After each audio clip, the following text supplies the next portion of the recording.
Herkese salam, hoş gelmişsiniz.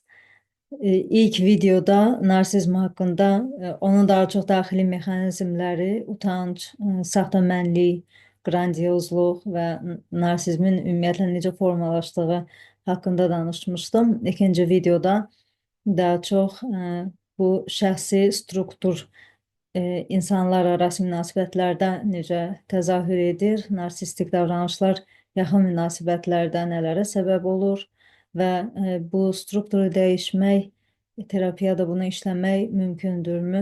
Bunları biraz əhatəli danışmaq istəyəcəm. Ümid edirəm, maraqlı olar sizlər üçün. E, Narsizm münasibətlərdə bunu da əslində üç yerə bölmək istəyirəm. İdealizasiya, dəyərsizləşdirmə və emosional istismar üzərindən üç bölmədə danışmaq daha axıcı olar deyə düşündüm. Narsizmin ən çətin tərəflərindən biri onun insanlar arası münasibətlərdə özünü göstərdiyi formasıdır, elədiyi təsirdir. Bu romantik münasibətlər də ola bilər, ailə münasibətləri də ola bilər, dostluqlar, iş mühitində və sairə özünü göstərə bilir. Ən geniş yayılmış və ən ağır təsirli nümunəsi idealizasiya və dəyərsizləşdirmə dövrüdür.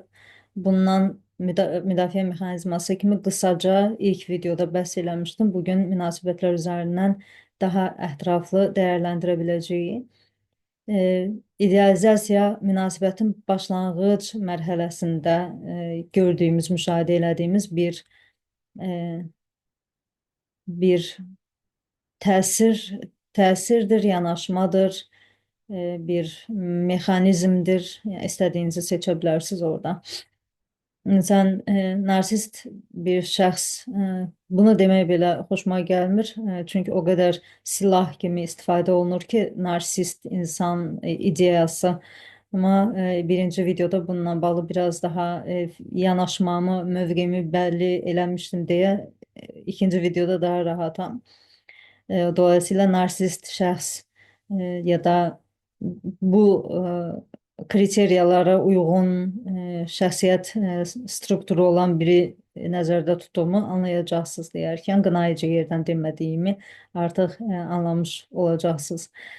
Deyək ki, bu insan yeni bir nəfərlə tanış olur və İlk başda onu idealizə eləyir, heyranlıqla ondan bəhs eləyir. Əvvəlcə onu çox cazibədar, onu çox yaraşıqlı, anlayışlı, diqqətli görür və qarşı tərəfə tez-tez belə bir mesaj verməyə başlayır ki, sənin kimi birinə əsla daha öncə rastlaşmamışam, sən məni başa düşən yeganə insansan, sən çox başqasan və s.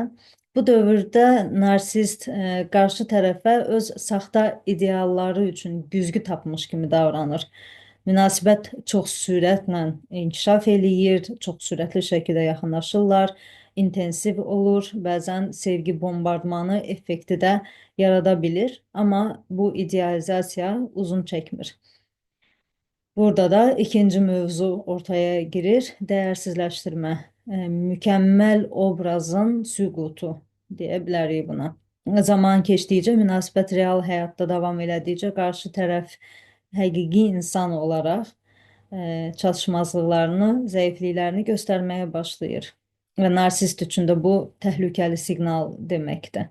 Çünki bu, onun yaratdığı mükəmməl obrazı darmadağın eləyir. Onun üçün bir risk yaradır. Nəticədə də narsist bu insanı dəyərsizləşdirməyə başlayır. Sən çox dəyişmisən, əvvəlki kimi deyilsən, buna hərəkətlər də eləyirsən, sən bu deyilsən, özün olmadığın kimi aparırsan və s. Həmin insan artıq ideal tələblərə cavab vermir və buna görə də emosional cəza almağa başlayır. Bu proses bəzən çox qəfil və sərt ola bilir. Münasibətin əvvəlində sən mənim ruh həkimimsən, yarımsan deyən şəxs bir neçə ay sonra sən çox zəifsən, maraqsız, sıxıcı bir insansan deməyə başlaya bilir və bu emosional roller coaster qarşı tərəfdə qeyri-müəyyənlik yaradır, özünü günahkar hiss etməyə başlaya bilir, emosional asılılıq ya da daimi təsdiq ehtiyacı yarada bilir. E, Bu məqamda üçüncü mərhələ gəlir, proyeksiya ya da günah yönləndirmə.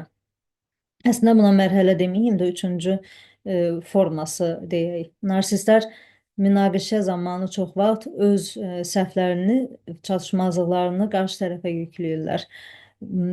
Özlərini məsuliyyət götürməkdən imtina eləyir. Məsələn, aldadan bir narsist partner əksinə qarşı tərəfi sadiq olmamaqda günahlandıra bilir və özünü zəif hiss eləyən bir partneri səni ciddiyə almaq olmur. Yəni nə dediyin tutarsızdı kimi ifadələrlə aşağılamağa başlayır.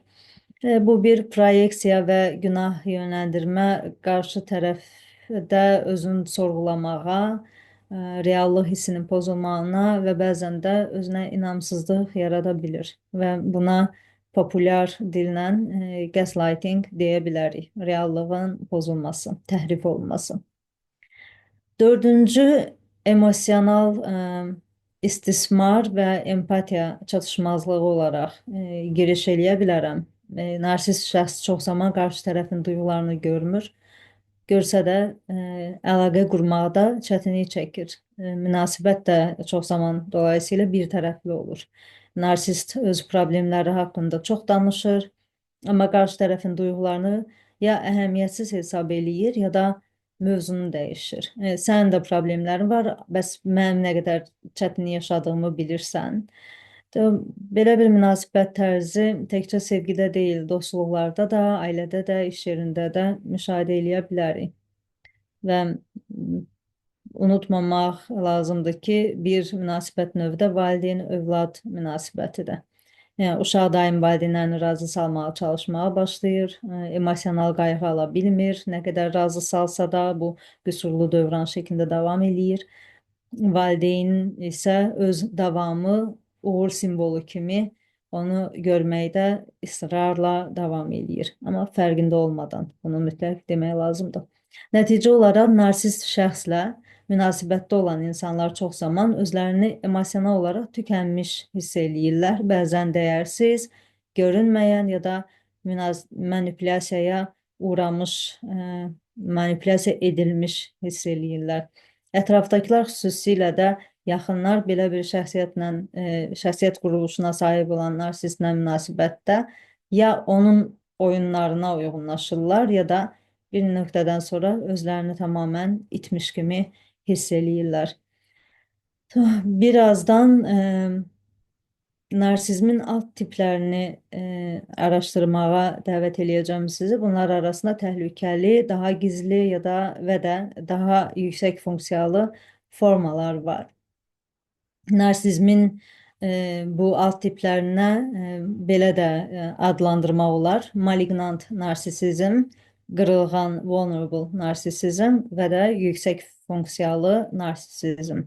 Narsizm haqqında danışanda çox vaxt bu şəxsləri eyni qutunun içində düşünürük. Daha çox da o sosial media fenomen söhbətlərində buna rast gələ bilirsiniz, ya da fake terapist söhbətlərində. Amma əslində narsizm çox müxtəlif səviyyə və üslublarda təzahür eləyir. Bəzi narsistik insanlar sosial olaraq funksionaldılar, amma yaxın münasibətlərdə problemlidirlər. Bəziləri də açıq şəkildə zərərlidirlər. Manipulyasiya, təhqir, kontrol və hətta zorakılıq hallarından bəhs eləyə bilərik buradan. Bu psixologiyada bu fərqliliklərə əsaslanaraq üç əsas tipdən danışılır. Malignant, zəhərli və təhlükəli narsizm. Əlamətlərini bu şəkildə bəlkə sıralamaq daha rahat olar. Aşağılama, təhqir, təhdid, kontrol altında tutmağa çalışmaq, manipulyasiya etmək, qorxutmaq, paranoya və düşmənçilik yansıtmaq, hətta emosional və fiziki zorakılığa meyillilik. Bu şəxslər yalnız öz üstünlüklərini təsdiq edildikdə rahatlıq tapırlar. Digərlərinin duyğularına, sərhədlərinə heç bir dəyər vermirlər. sabit və təhlükəsiz münasibət qurmaq qabiliyyətinə malik deyillər. So, çox söz israf eləyən də bəzən sözlər də bir-biri ilə qarışa bilir. Mümkün qədər sabit danışmağa davam eləməyə çalışacağam. Bəzən narsistik insanlar ictimaiyyət içərisində xarizmatik görünə bilirlər. Məsələn, rəhbər, lider, tanınmış fiqur, amma qapalı mühitdə öz yaxınlarında o qədər pis davranırlar ki, onlara qorxu yaratmaq, cəza ilə idarə eləmək, alçatmaq bu insanların davranış repertuarında mövcuddur. Və bu alt tip bəzən əminəm ki, mən danışarkən ağlına gələnlər də oldu. Antisosial şəxsiyyət pozuntusunu da xatırlada bilir. Ondan üst-üstə düşən bənzərliklər var. Onlarda da empatiya hissi zəifdir, amma fərq odur ki, yox dərəcəsindədir. İkinci alt tip qırılğan, həssas, daxilə qapanmış narsisizm. Bu da çox gizli narsizmin bir alt tipidir, amma xüsusilə emosional qeyri-sabitlik və utanca qarşı həssaslığı ilə seçilir. Əlamətləri qeyri-sabit əhval, tez inciyən, küsən, tez geri çəkilən, daim dəyərləndirməyə ehtiyac duyan, amma bunu açıq şəkildə istəyə bilməyən, depressiya və narahatlığa, təşvişə meyillilik və özünü çox zaman, çox sıx-sıx qurban kimi görən insanlar çox vaxt onlar emosional çöküşə meyillidirlər. Məsələn, kiçik bir tənqid sonrası özlərini məhv olmuş, çökmüş hiss eləyə bilirlər. Sosial vəziyyətlərində özlərini nəzarətsiz və qorxmuş, ürkmüş hiss eləyə bilirlər. Ətrafdakılara qarşı zərər birbaşa olmur bu alt tipdə. Amma emosional manipulyasiyaya, məsələn, inciklik, küslük, pasiv-aqressiv davranışlarla əlaqəli bir zərər mövzu ola bilər yaxın münasibətləri ilə bağlı danışanda. Yüksək funksiyalı narsizmə gəlsək, məsələn, sosial baxımdan uğurlu insanlar karyera baxımından da uğurlu, bəzən cazibədar, yaraşıqlı, liderlik qabiliyyətləri olan, cəmiyyət tərəfindən təqdir edilən, heyranlıqla baxılan, amma yaxın münasibətlərdə emosional olaraq məsafəli, əlçatmaz olan, öz mərkəzinə, mən mərkəzli olmağa və anlayışsız olmağa meyilli olan insanlardır. Bu alt tipdə olan insanlar emosional təzyiq göstərməyə bilirlər, amma partner, dost ya da ailə üzvləri ilə həqiqi qarşılıqlı münasibət qurmaqda çox çətinlik çəkirlər. Yəni, bu şəxslər qarşı tərəfi emosional baxımından ac saxlayırlar. Belə demək çox yerində səslənir məncə. Ac qoyurlar onları. Yəni, empatiya göstərmirlər, emosional olaraq mövcud olmurlar, əlçatan olmurlar, amma əvəzinə daha çox diqqət və qayğı tələb edirlər. Bu da yenə o almaq-vermək mövzusuna gətirir çıxardı. Daha çox alırlar həmin adamdan, sömürürlər onu, amma heç bir şey vermək iqtidarında olmurlar. Onlar cəmiyyətin içərisində çox vaxt normal görünürlər, amma yaxınlıq dərinləşdikcə daxili soyuqluq, özünü daim ön plana çəkmək və emosional tələblərə etinasızlıq yönləri ortaya çıxmağa başlayır. Bariz şəkildə görünməyə başlayır. Yəni, nəticə olaraq bu üç alt tipdən bəhs elədim. Malignant, qırılğan və yüksək funksiyalı. Malignant əsas xüsusiyyətləri aşağılama, nəzarət, kontrolda saxlama və aqressiya göstərmək, münasibətə təsiri də zorakılıq və təhlükəli davranışlarla əhatələnə bilir, izlənə bilir. Qırılğan narsizmdə əsas xüsusiyyətlər emosional qeyri-stabillik və pasiv-aqressiya, münasibətə təsiri də münasibətdə özünü qurban kimi göstərmək, Bir digəri sonuncu da yüksək funksiyalı narsizm, sosial uğurludur, amma emosionallara əlçatmaz, ulaşılmaz, məsafəlidir. Münasibətə təsirdə dərin emosional yaxınlıqdan yayınma müşahidə olunur. Yəni bu fərqləri görmək də bizə kömək eləyir ki, hər narsist şəxsi eyni formada dəyərləndirmirik, qiymətləndirmirik, eyni qutuya qoymuruq. Həm müdafiə planı, həm də münasibət strategiyasını mövcud alt tipə uyğun qururuq. Və sırası da elə gəlir bu insanlarla terapiyada necə işləmək olur? Onlar dəyişə bilirmi? Populyar suallardan əsas ikisini seçdim burada sizin üçün. Bu narsizmin terapiyada işlənməsi ilə bağlı danışarkən adətən narsist insanlar dəyişə bilərmi, ya da bu davranışlar terapiyada işlənilə bilirmi suallarıdır. Buna həm hə deyə bilirəm, həm də o qədər də asan deyil deyə bilərəm. Cavabım bu şəkildədir. Narsistik şəxslərlə terapiya xüsusi yanaşma, dərin səbr və uzunmüddətli əlaqə, əməkdaşlıq tələb eləyir. Bunu bu cürə bəlkə strukturlaşdıraq sizlə.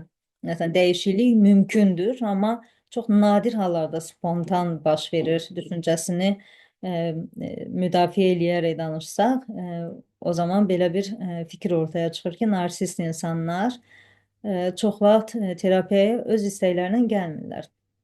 Adətən böhran sonrası, məsələn, münasibətlərin pozulması, depressiya, iş itkisi, özünü tənha hiss etmə kimi hallarda müraciət edirlər. Bu da o deməkdir ki, terapiyaya gəlsələr belə, başda motivasiya zəif, tənqidə dözümsüzlük yüksək, amma saxtamənlik hələ də aktivdir.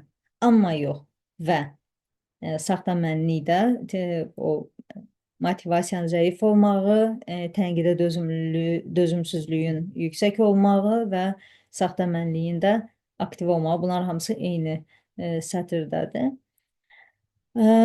Amma doğru terapevtik yanaşma ilə zamanla bəzi insanlar özünü müdafiə mexanizmlərini tanımağa başlayırlar, adını qoymağa başlayırlar. Empatiya və özünü dərk bacarıqları da inkişaf eləyir. Buna mindfulness də deyilir bu modern literaturda. Empatiya və özünü dərk, özünü eşidə bilmə, dinləyə bilmə, bu bacarıqlar o dərəcədə inkişaf edir ki, insan artıq öz içindəki danışığı belə fərqli formada olur, öz daxili ünsiyyəti. Və beləliklə həqiqi, qarşılıqlı balanslı münasibətlərə doğru kiçik, amma sabit addımlar atmağa başlayırlar. Yəni, terapiyanın başında empatiya və bağ qurmaq məsələləri ilkin hədəflərdir. Məsələn, tənqid etmək yoxdur və əsas məsələ bağ yaratmaqdır, güvən bağı yaratmaqdır. Bu insanlar çox vaxt keçmişdə emosional özür istəyirəm. Bu insanlar keçmişdə emosional baxımdan başa düşülməmiş ya da yalnız performans və nəticəyə görə qəbul edilmiş olublar. Onları həqiqi kimliyini görmək ya da göstərməklərinə fürsət tanınmayıb. Ancaq necə performans göstərdikləri və uğurlu nəticə alıb almadıqlarına görə dəyərləndiriliblər. Terapevt bu mərhələdə onların hisslərini, perspektivlərini anlayışla qarşılamağa başlayır. Hətta bəzən narsistik danışığa bir qədər yer vermək də lazım gəlir və yenə də terapist buna aldanmamalıdır həm də. O balansı yaxşıca qurmağı bacarmaq lazımdır. Burada məqsəd narsistik şəxsin içindən belə bir mesaj çıxmağına kömək eləməkdir, otaq açmaqdır buna. Ya mən özümü bu qədər müdafiə etmədən də qəbul oluna bilərəm.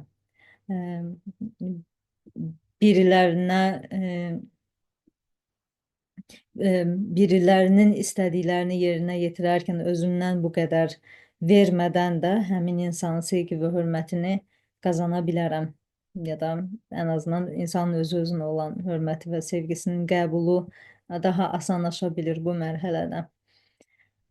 Və bunları mümkün eləməyin bir yolu da müdafiə mexanizmlərinin yumşaq şəkildə işlənməyidir. Yəni zamanla terapevt narsistik şəxsin inkar, proyeksiya, bölmə və digər müdafiə mexanizmlərini tanımağına kömək eləyir.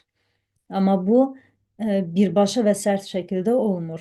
Səbirli, açıq, şəffaf və maraqla yanaşaraq bunu əldə eləyə bilir iki nəfər, terapiyadakı o iki nəfər. Çünki bu hər iki tərəfin də ortaq olduğu bir sahədir.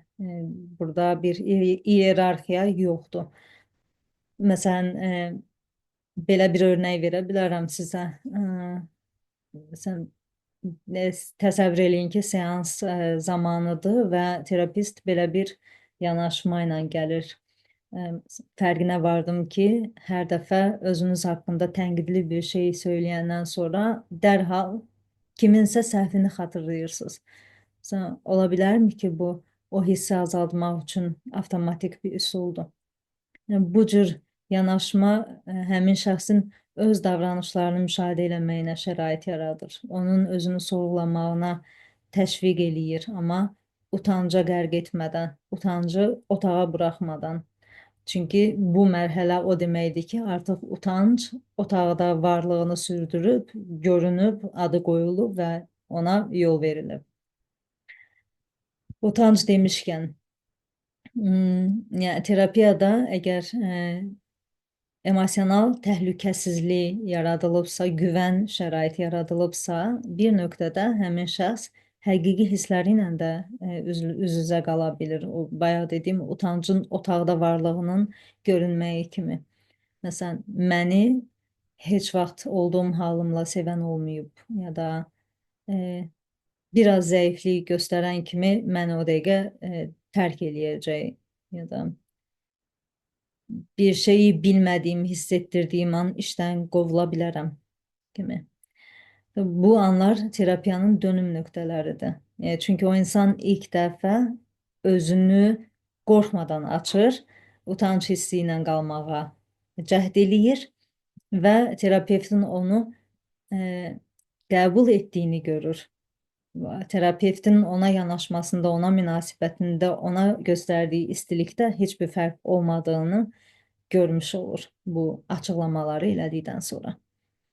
Və bu təcrübə uşaq yaşda alınmayan mən olduğum halımla dəyərliyəm mesajının yerinə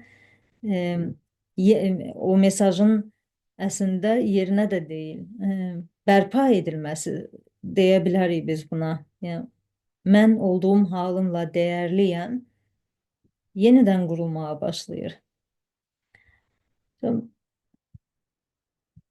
Bu duyğularını tanımaq, duyğuları ilə terapiya otağında, virtual da olsa, onlayn işləyirəm deyə, ancaq virtual örnəklər ağlıma gəlir danışarkən.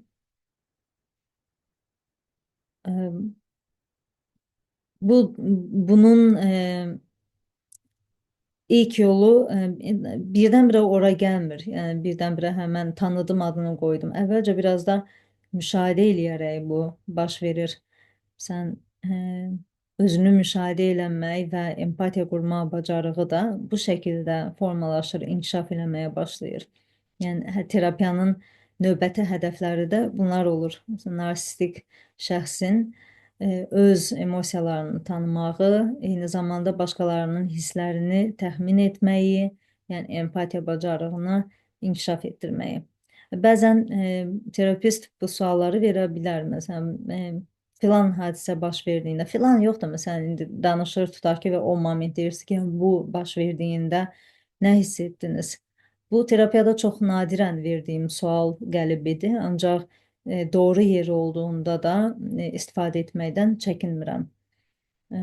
Ya da məsələn başqa bir örnək, bəs həyat yoldaşınız sizcə nə hiss eləyirdi bu hadisə baş verdiyində? Ola bilərmi ki, bu davranışınız ona qorxu ya da tək qalma hissi yaradıb, atılmışlıq hissini yaşadıb? Məsələn, bu suallar insanı özündən bir addım geridə düşünməyə, müşahidə eləməyə təşviq eləyir. Yəni təkcə öz prizmasından yox, başqasının pəncərəsindən, perspektivindən də baxmaq vərdişini yaradır. Daha öncə buna bir fürsət olmamışdı çünki. Nə dedik? Dəyişiklik mümkündür, yavaş olur, amma mümkündür. Yəni narsizm üzərində terapiya çox vaxt uzun müddətli prosesdir və aylarla yox, bəzən illər də çəkə bilir, davam eləyə bilir və bu gedişatda bəzən reqressiyalar müşahidə oluna bilir, geriləmələr baş verə bilir. Məsələn, bir gün özünü açır, sonra isə yenidən o toxunulmaz obrazına, o qalxanlı obrazına geri qayıda bilir. Ancaq zamanla dəyişənlər bunlardır ki, hisslərini tanımaq və ifadə eləmək qabiliyyəti artır, daxili dialoqlarında belə insan artıq hər tənqiddə dağılıb getmir, məhv olmur, çökmür, parçalara ayrılmır. Başqaları ilə qarşılıqlı münasibətdə daha çox girə bilir, daha balanslı qala bilir.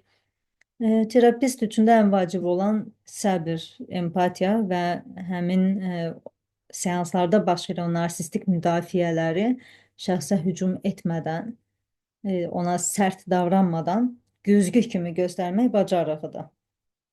Bu bacarıq da təbii ki, özünü inkişaf etdirməklə, təhsil almaqla, araşdırmalara qatılmaqla, biraz da özünün inkişafla formalaşan bir şeydir. Çox heyif ki, ilkin təhsil dönəmində, bakalavr ya da magistr dönəmlərində bu kimi bacarıqlar tələbələrə verilmir, psixologiya tələbələrinə. Bunlar insanın özünün inisiativ alıb, araşdıraraq, özünü inkişaf etdirərək əldə eləyə biləcəyi tip bacarıqlardandır. Qısaca yekunlaşdırası olsam, bu ilk videoda narsizm haqqında danışanda belə bir formalaşdırdıq ki, narsizm təkcə özünü bəyənmək deyil, çox vaxt utancın, qorxunun, emosional boşluğun üzərində qurulmuş saxta mənlikdir. Münasibətlərdə narsizm idealizasiya və dəyərsizləşdirmə dövrləri üzərindən danışıla bilir. Proyeksiya, manipulyasiya və emosional istismar da müşahidə oluna bilir. Fərqli dərəcələri və formaları var. Yüksək funksiyalı, qırılğan, malignant və hər biri də fərqli risk və müdaxilə tələb eləyir. Terapiyada da emosiyaların adını qoymaq, özünün və partnerinin empatiya və təhlükəsiz münasibətə ilk addımları atmaq bacarığı yaradır. Daxili müdafiələrin, özünün müdafiə mexanizmlərinin tanınmasına və utanca yaxınlaşmaq bacarığı inkişaf elətdirərək dəyişimi mümkün qılır. Bu hissəsi bəlkə də biraz özümü qarışıq ifadə elədim bu hissədə. Yəni bir növ narsisizm üzərindən ya da bir şəxs özünün narsist olduğunu düşünürsə və ya da ətrafındakılar ona bunu deyirsə ya da bununla bağlı bir böhran içərisindəsə terapiyaya gəlirsə, orada ilk addım empatiya və təhlükəsiz bağ qurmaq addımı olur. Sonrasında daxili konfliktlərin, müdafiə mexanizmlərinin tanınmağına gəlir çatır mərhələ, sonrasında da artıq o toxunulmaz olan və toxunulmaz qalsın deyə ətrafında qurulmuş bütün o divarlar, qalxanlar, qoruyucu səthlər olan həmin bu utanc duyğusuna yaxınlaşmağa, əllə tutulur eləməyə və onu kiçildərək gücsüzləşdirməyə başlamaq terapiyadakı dəyişimin bir növ əsas göstəricilərindən ola bilər. Bu ikinci videonun da sonuna gəldik. Əslində danışacaq çox mövzu gəlir ağlıma danışarkən, amma mümkün qədər qısa tutmağa çalışıram ki, çox da yorucu olmasın sizlər üçün. Dinlədiyiniz, düşündüyünüz və reflekt elədiyiniz üçün də təşəkkür edirəm sizə. Bu videonu bitirərkən də bəlkə üzərində düşünmək istəyəcəyiniz suallar ola bilər. bu mövzuda, bu ikinci videonun e, tərkibində hansı mövzu sizi daha çox düşündürdü və öz həyatınızda bu struktura uyğun gələn kimisə xatırladınızmı? Ya da hansısa bir anı, ya da hansısa bir davranışınızı xatırladınızmı? Ya da elə bir düşüncə qəlbini ki, bir zamanlar elə fikirləşirdiniz və bu videonu dinləyərkən həmin o dövrünüzü xatırladınızmı? İstəsəz əgər bunları paylaşarsınız. E, Çalışacağım ki, bu iki videoda mənə fayda verən və eyni zamanda da təhsilimdə və iş bacarığımda da yol göstərən, işıq tutan mənbələrin siyahısını sizlə paylaşım. Bunu videolar paylaşılarkən ya orada olacaq, ya da sonradan hazırlayıb göndərə biləcəm, qoya biləcəm daha doğrusu. E, YouTube'da, bu kanalda yerləşdirə biləcəm. Belə, təşəkkür edirəm təkrardan dinlədiyiniz üçün.